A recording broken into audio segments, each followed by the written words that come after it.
Hola clase! Today, we will learn how to use the preterit versus the imperfect with verbs of emotions and physical or mental states. In the beginning of this unit, you learned that the imperfect is used for past actions in progress, and the preterit is used for past completed actions. The same distinction can be applied to emotions, mental states, and similar conditions. Verbs that describe a mental or physical state are called non-action verbs. These verbs change meaning when you use them in the preterit versus the imperfect. For example, the verb estar in the preterit means became or got, whereas in the imperfect, it means was.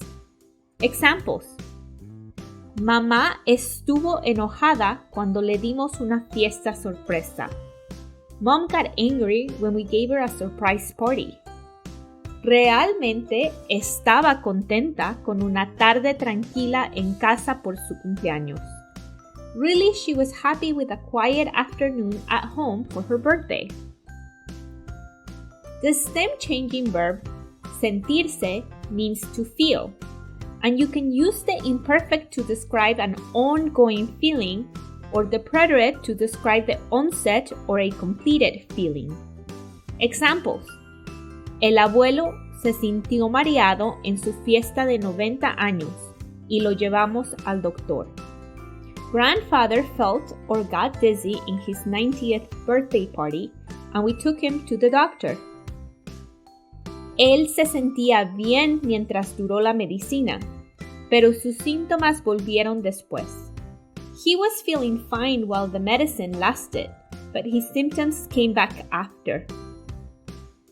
Reflexive verbs that portray emotions similarly use the imperfect and the preterit to distinguish between being in a condition in the past and becoming in a condition in the past. Here are a few of the ones you learned in the chapter on reflexive verbs. Aburrirse, alegrarse, enojarse, frustrarse, sorprenderse.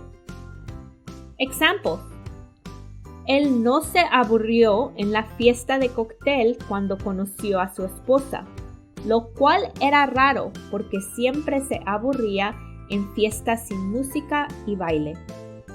He didn't get bored at the cocktail party when he first met his wife, which was strange because he was always bored at parties without music and dancing. Another irregular verb that expresses a change of emotion in the preterit is ponerse, to become. In the imperfect, it expresses a continuous or habitual emotional state. Examples: Ella se puso nerviosa antes de invitar al chico guapo a la fiesta. She got nervous before inviting the handsome young man to the party. El cocinero se ponía nervioso para cada fiesta de Año Nuevo, por la posibilidad de no tener suficientes uvas. The cook would get nervous every New Year's party for the possibility of not having enough grapes. Also, as you learned in Spanish 1, don't forget the expressions with tener that show physical states and emotions. Tener hambre, tener sed, tener frío, tener calor, tener suerte. Examples: Cuando entramos al comedor y vimos la cena de Navidad, de pronto todos tuvimos mucha hambre. When we walked into the dining room and saw the Christmas dinner, suddenly we all got very hungry. Era Navidad, pero teníamos calor porque vivíamos en Centroamérica. It was Christmas, but we were hot because we were living in Central America. This is all for today's lesson. Hasta luego, clase.